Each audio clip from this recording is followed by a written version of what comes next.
I mean, I think there's a number of teams that did that last year. The Panthers come to mind when they went out in free agency and got a couple top guards and really changed the dynamic of their offense. There's no question that you can change the dynamic of a room just like that. And just like that, the Bears overhauled 2/3 of the interior of their offensive line in less than 24 hours before the start of free agency. Will they add even more next week and in the draft? And where will Joe Thuney and Jonah Jackson line up? Plus, does the length of Will Campbell's arms actually matter? Tom Thayer tells us this week on the Offseason.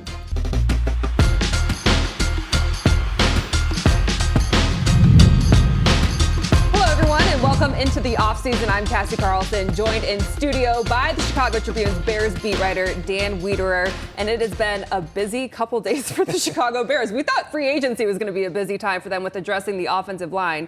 They get a head start, making 2 trades right away with Jonah Jackson and then Joe Thuney. Your reaction to both of those? Yeah, this is supposed to be the bridge week where you catch your breath after the combine and you ease your way into free agency. The Bears did not make it a bridge week that was very relaxing. They obviously were very aggressive in going out and addressing what we all identified as their biggest need to bolster that offensive line in front of Caleb Williams. And they do so in a manner that brings them 2 players that are proven. And Joe Thuney, I have to tell you, Cassie, my jaw hit the floor when I saw that trade earlier this week because it is the addition of a proven all-pro talent and a guy who never misses time. And so this is an offensive lineman who has missed 2 regular season games in his entire career and has 4 Super Bowl rings. You do the math on that, it looks pretty good. Yeah, what was your reaction to the Jonah Jackson trade? Because at first I thought, okay, this guy played in LA, obviously had some injury concerns last year and kind of left out of the rotation. But then he also played for Ben Johnson in Detroit, where he was an all-pro. That one didn't move the needle as much for me. But then seeing that paired with the Joe Thuney, I was like, all right, now I feel like the Bears are legit players this offseason. Well, right. And you heard from Ryan Poles last week at the Combine talking about how when you have a very clear vision of what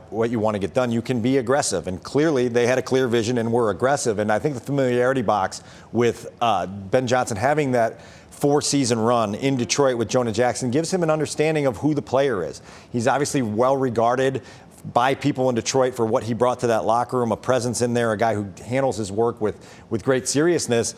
The big situation now is trying to figure out what happened last year in L.A. because the Rams signed him to a huge deal last year in free agency, and he went in to free agency a year ago as a very highly sought-after offensive lineman and then only played 4 games and obviously lost his job by the end of the year and was made available here.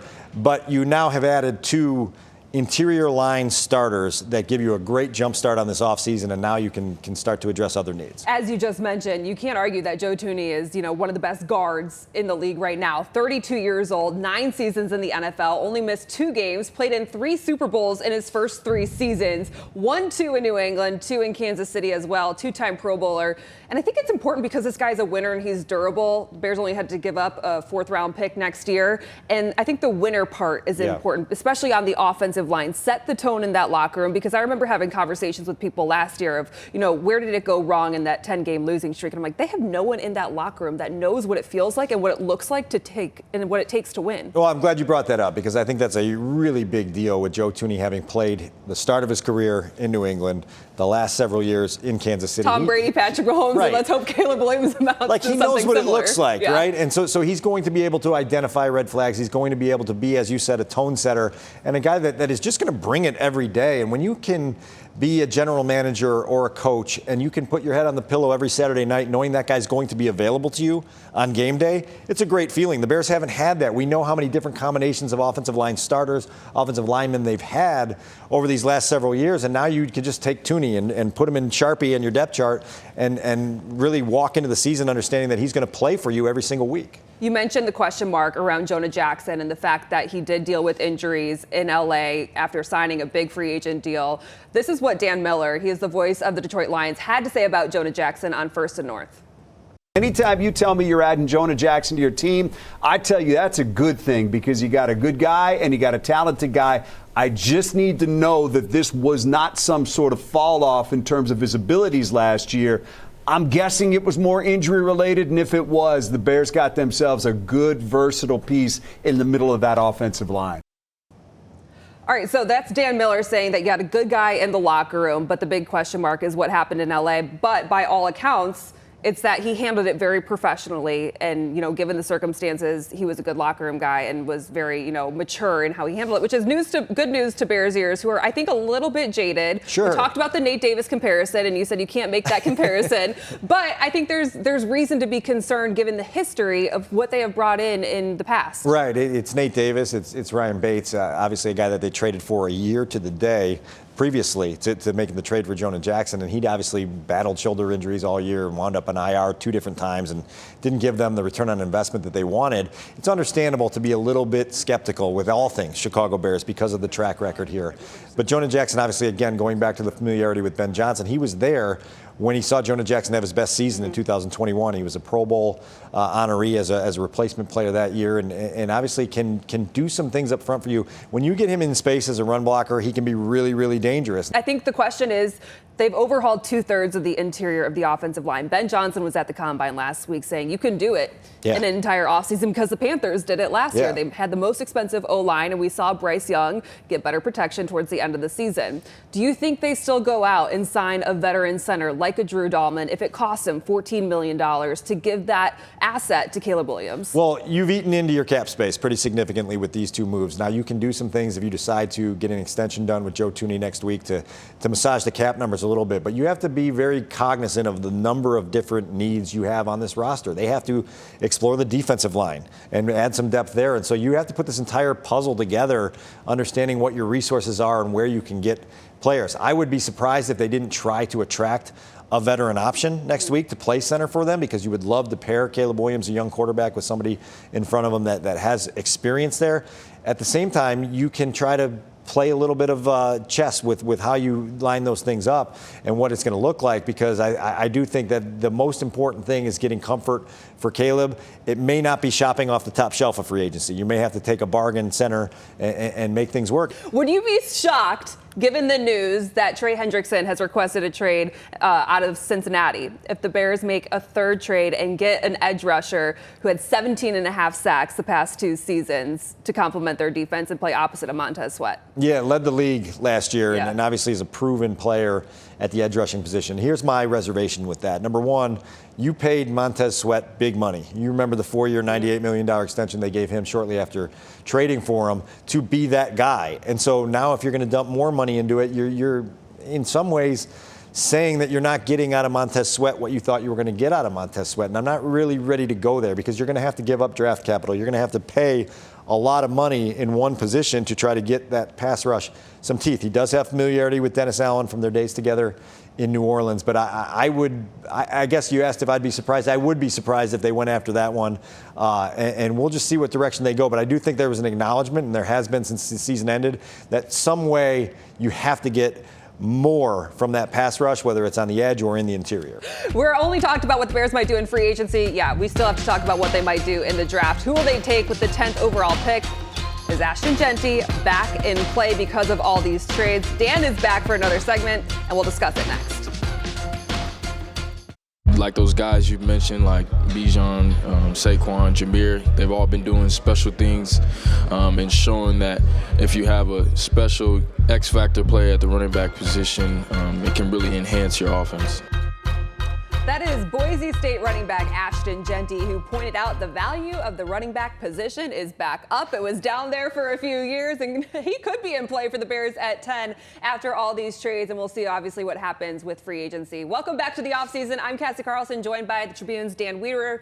And Dan, can you frame up like what the Bears have in front of them with the draft capital available? Because it's either, you can say 4 in the top 75, right, 3 in the top 50, and how they can really reshape this roster with young players in this first draft. There's no question. You've got 7 picks left in your draft wallet for next month. And as you mentioned, 4 in the top 75. That's a premium spot in this draft, which is widely regarded as a draft that's pretty deep at some positions that the Bears might be interested in exploring. They've got an opportunity here to make significant additions in April that will really put this team in position to take a step up in the NFC North. We know they need to take several steps up in the NFC North, but they can add some immediate contributors pretty quickly. Top 5 list of prospects who you would take at number 10. Let's pull up that list. First, you have Mason Graham, the defensive tackle out of Michigan. I don't know. Do you think he's going to be available at 10? Does he fall because he weighed in like 24 pounds less? This is the fascinating thing where a guy in the spring may take some dings that a team like the Bears should be celebrating. I said they should hope that his arms shrink a couple more inches before his pro day in Ann Arbor, because teams may shy away from the traits and not remember the tape and how good the tape is. If Mason Graham is there at 10, I don't think you hesitate at all to make him your pick. Just so good, so productive, so proven. I don't know if he'll get there to 10, but if he's there, you go ahead and pull the trigger. I will point out that when he was talking at the Combine, I was shocked that he's not the biggest guy. Sure. When you look at him, just standing. I don't know that you would recognize that he would be a defensive tackle in the NFL just standing next to him. All right, your number 2 is Will Campbell. He's the tackle out of LSU. Whether or not he's a tackle in the NFL is the biggest question, because he has short arms. They're like 3/8 of an inch too short for the 33-inch threshold. But this guy can play, and everyone says look at the bottom half. This is where draft conversation always makes me laugh, because I think that we get caught in the weeds sometimes and really get tied up in things about arm length. Well, nobody is going to shy away from taking Will Campbell if he's available at number 20, because his arms are too short. And so why would they pick him at 20? Because they believe he can be a really good NFL player. Well, if he's good enough to be a really good NFL player at 20, he's good enough to be a really good NFL player at 10. So I think sometimes there's this paralyzation of thought in trying to find things that look exactly right. I don't know if he'll play tackle or guard in the NFL, but he's certainly worth considering, and I would give him a shot at tackle until you see that he can't make it out there. I think your number 3 was Ashton Genty. We had already talked about him. Your number 4 is Michael Williams. This guy described as a freak athlete. And I think anytime you see a defensive lineman coming out of Georgia, that's got to pique your interest, because we've seen the Bears pass on someone like Jalen Carter. You can argue if the timing of that was right for them or not. He emerges within years as one of the best defensive players in the league. So that's why I think Michael Williams is very intriguing as prospect. Still young, too. Right, young. He wasn't healthy all last year, and so the tape doesn't look as good as you want it to, but he is a player that has a ton of juice. He plays with passion. He's a good run defender. He can do things, as we talked about earlier, to add teeth to your pass rush. There's major upside here, and if you get an athlete and you pair him with Dennis Allen and you put him opposite Montez Sweat, you can let your imagination run wild a little bit. All right, you have 2 guys that you can't choose between at 5, so I'll let you explain why. James Pierce, he's the edge rusher out of Tennessee, and then Gray Zabel, an offensive lineman. Again, position flexibility, has played every single position on the O-line out of North Dakota State. What I like about him is that he has made the most out of every single opportunity he's been at. Senior Bowl, he really makes a name for himself, and then again going to the Combine, and just his stock keeps rising. Classic Wiederer move here. You asked me for top 5, I give you 6, right? Like just to really make it difficult. But no, you're right about Gray Zabel. This is a guy, again, position versatility is a big deal. He may be not as needed because you went out and got 2 guards, but he can also play the center position for you. And if you feel like he's got that upside to play inside, the same thing that we talked about with Campbell, if you think he can be your center and you think that surrounding him with 2 proven veteran guards can help him get off on the right foot, then give it some consideration. You did mention his performance in mobile. It turned some heads, and there's genuine buzz about him as the draft nears. And then James Pierce is a little bit of my sleeper, because he's a little thin. He's really long. He's going to be on the slender side, but there is some athleticism in there that says, like, there's a block of clay here that you might want to mold a little bit. And I think that he's going to be all over the board for teams this spring, but he is a guy that if you're into the athletic traits, there's going to be some things that you see that you really like. Appreciate you stopping by. You can follow him on X at Dan Wiederer, read him at the Tribune, or listen to his podcast, Take the North. When we come back, Tom Thayer predicts the Bears' starting offensive line next season and has a hot take on arm length. Stay with us.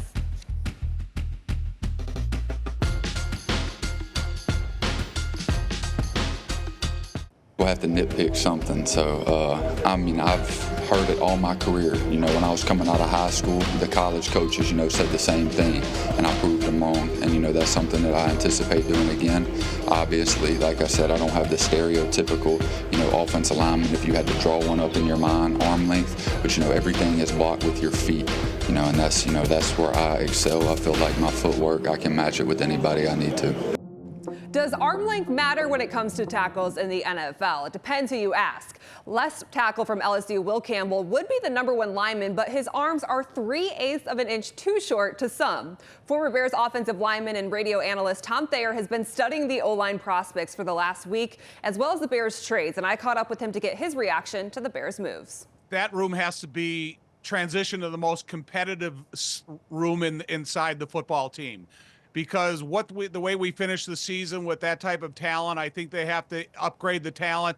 They have to upgrade the competitiveness of the talent.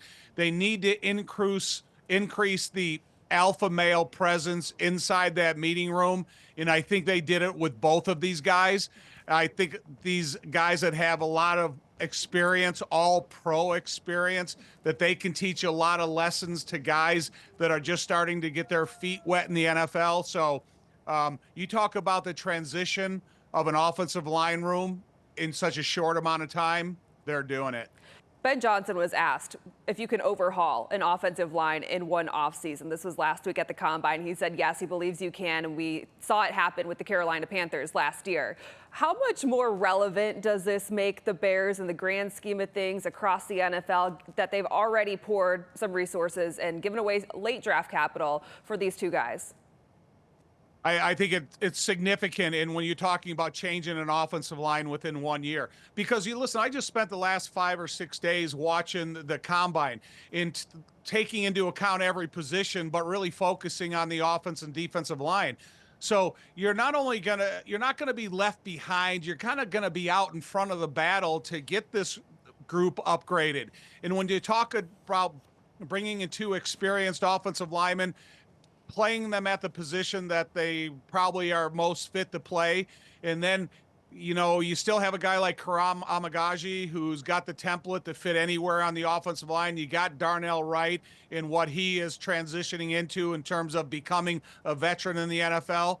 And then there's qualified guys within this draft that I think you can bring in as plug and play players.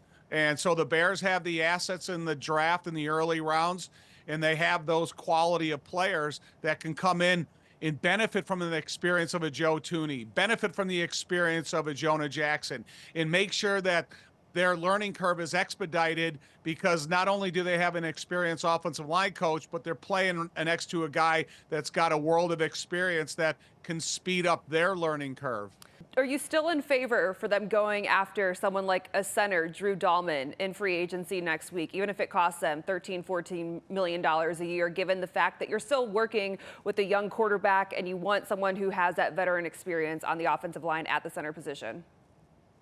I'm kind of both there, because I think there's qualified guys at the Combine that can come in and be day one starters at the center position. But if you bring in an experienced center, you're talking about having veteran experience across the board in the middle.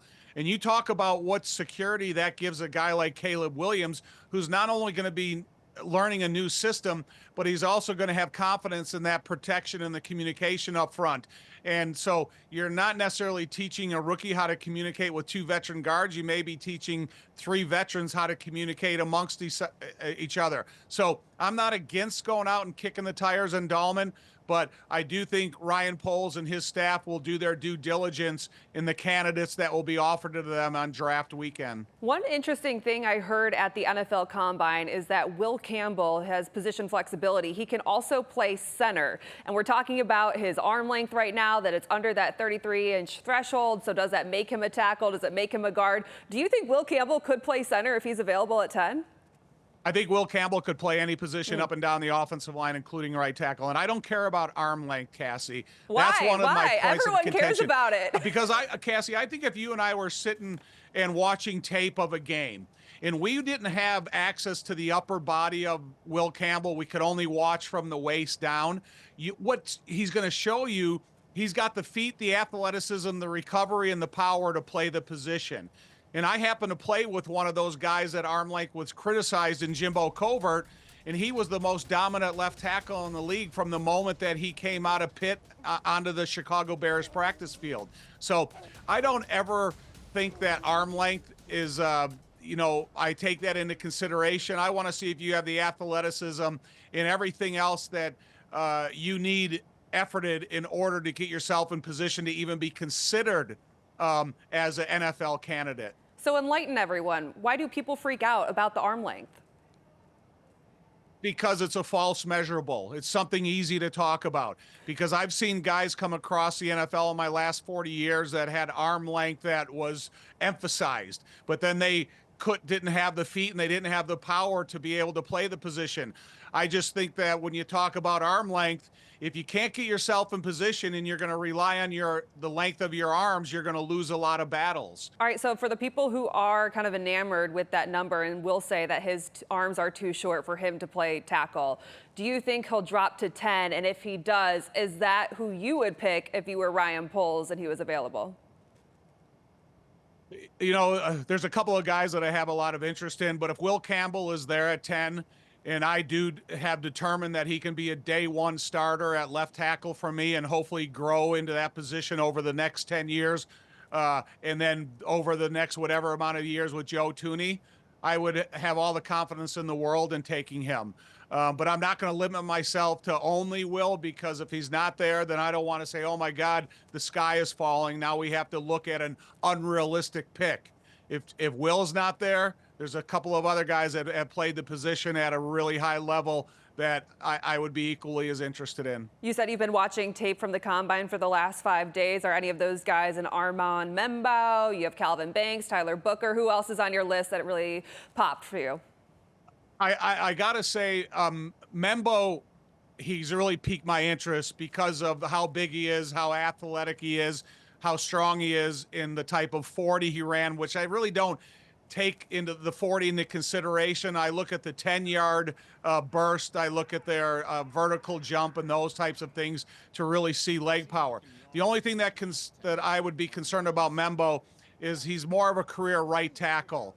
And I don't want to transition a guy that has never played the left tackle position, as difficult as it is, and ask him to play and change everything about his game that's important in playing left tackle that you need to have to be successful. To me, I want to find guys that are going to be brought aboard to play the position that they've invested the last 2 to 4 years in. Does this allow the Bears to draft best player available at number 10? And say Ashton Jeanty was there. We saw what Ben Johnson had available to him when Jahmyr Gibbs, who was taken in the first round in Detroit. Do the Bears can you see them taking a running back, or would that be crazy? You know, to me, I'm still going to look at the defensive linemen that are out there, because, you know, there's a couple of defensive linemen out that are off the charts. And if you could bring in that type of interior talent, especially because you just got rid of DeMarcus Walker, and you gotta have as much point of emphasis and improvement on the interior of the defensive line that you do on the entire offensive line. So I'm nothing against Jeanty. I think he's a brilliant player. I just think he's got all the assets in the world.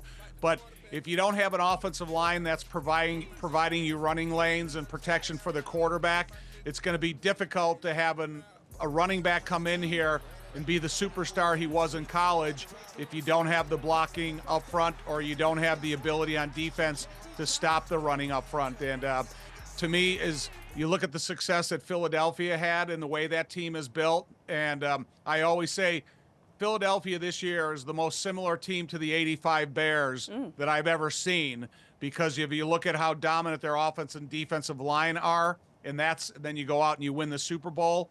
To me, I think that's the template that you would like to follow. All right, so if we're predicting the future for week 1, who will be on the Bears starting offensive line? All right, let's go Will Campbell, Joe Thuney, Jonah Jones? Jackson at right guard, Darnell Wright at right tackle, and center is yet to be determined. Ooh, okay. So you're having Will Campbell at left tackle. Yes. All right. Wow. That would be really fun. I think that changes the perception of the Bears big time if that were to be their starting offensive line. And we know that Ryan Poles said a year ago that it was the most depth he'd had on an offensive line. That would be a game changer, especially Just pour into your quarterback that you just drafted a year ago, #1 overall, and then he went on to be sacked 68 times. All right, Tom Thayer, I appreciate your time. We're going to mark it here that arm length doesn't matter, and you believe Will Campbell will be the starting left tackle of the Chicago Bears in 2025. You know, let's hope so. There's other candidates, but I do like Will Campbell. He reminds me a lot of Jimbo. All right, thanks, Tom. Appreciate your time. Hi, Cass.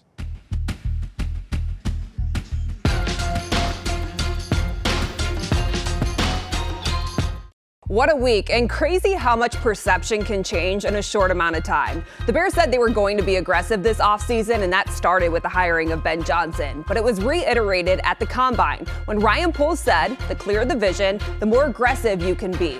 Ben Johnson has a vision. It was formed from what he had working for him in Detroit, one of the best offensive lines in the league. So before free agency even started, the Bears were aggressive, trading for 2 guards, Joe Thuney and Jonah Jackson, showing the emphasis on protecting Caleb Williams. And the question we all had was the level of influence Johnson would have on personnel decisions, and that was answered.